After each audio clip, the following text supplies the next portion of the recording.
فكأنما آل النبي وصحبه روح يضم جميعها جسدان، فئتان عقدهما شريعة أحمد بأبي وأمي ذلك الفئتان، فئتان سالكتان في سبل الهدى وهما بدين الله قائمتان. قل إن خير الأنبياء محمد وأجل من يمشي على الكثبان، وأجل صحب الرسل صحب محمد وكذاك أفضل صحبه العمران، رجلان قد خلقا لنصر محمد بدمي ونفسي ذلك الرجلان، فهما اللذان تظاهرا لنبينا في نصره وهما له صهران، بنتاهما أسنى سناء نبينا وهما له بالوحي صاحبتان، أبواهما أسنى صحابة أحمد يا حبذا الأبوان والبنتان، وهما وزيراه اللذان هما لفضائل الأعمال مستبقان، وهما لأحمد ناظراه وسمعه وبقربه في القبر مضطجعان، كانا على الإسلام أشفق أهله وهما لدين محمد جبلان، أصفاهما أقواهما أخشاهما أتقاهما في السر والإعلان، أسناهما أزكاهما أعلاهما أوفاهما في الوزن والرجحان، صديق أحمد صاحب الغار الذي هو في المغارة والنبي اثنان، أعني أبا بكر الذي لم يختلف من شرعنا في فضله رجلان، هو شيخ أصحاب النبي وخيرهم وإمامهم حقا بلا بطلان، وأبو المطهرة التي تنزيهها قد جاءنا في النور والفرقان، أكرم بعائشة الرضا من حرة بكر مطهرة الإزار حصان، هي زوج خير الأنبياء وبكره وعروسه من جملة النسوان،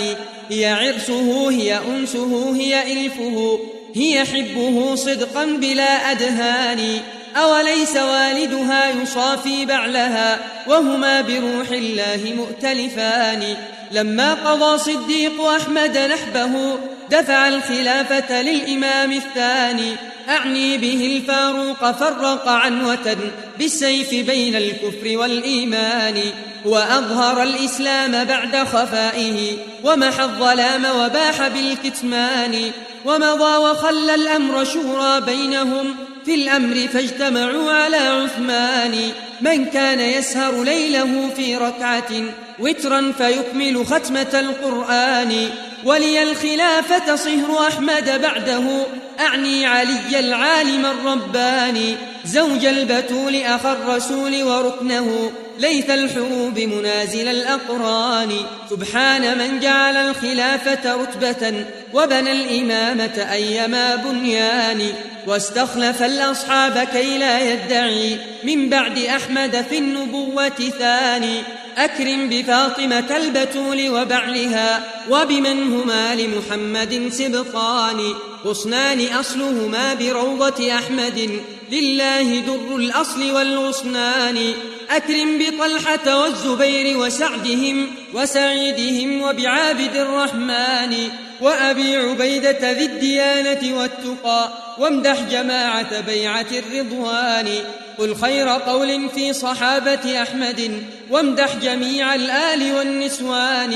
دع ما جرى بين الصحابة في الورى بسيوفهم يوم التقى الجمعان، فقتيلهم منهم وقاتلهم لهم وكلاهما في الحشر مرحومان، والله يوم الحشر ينزع كل ما تحوي صدورهم من الأضغان، والويل للركب الذين سعوا إلى عثمان فاجتمعوا على العصيان، ويل لمن قتل الحسين فإنه قد باء من مولاه بالخسران، لسنا نكفر مسلما بكبيرة فالله ذو عفو وذو غفران، لا تقبلن من التواريخ كلما جمع الرواة وخط كل بنان،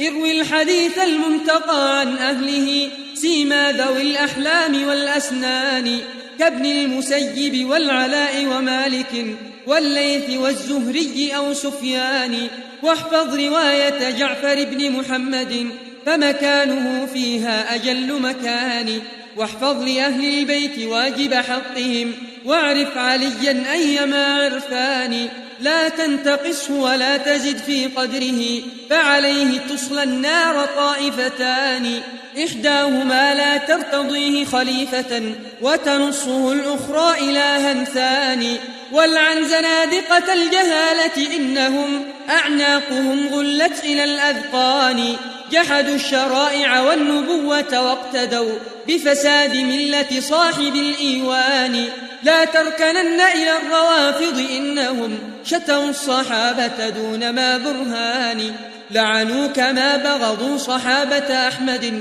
وودادهم فرض على الإنسان. حب الصحابة والقرابة سنة ألقى بها ربي إذا أحياني. احذر عقاب الله وارج ثوابه، حتى تكون كمن له قلبان.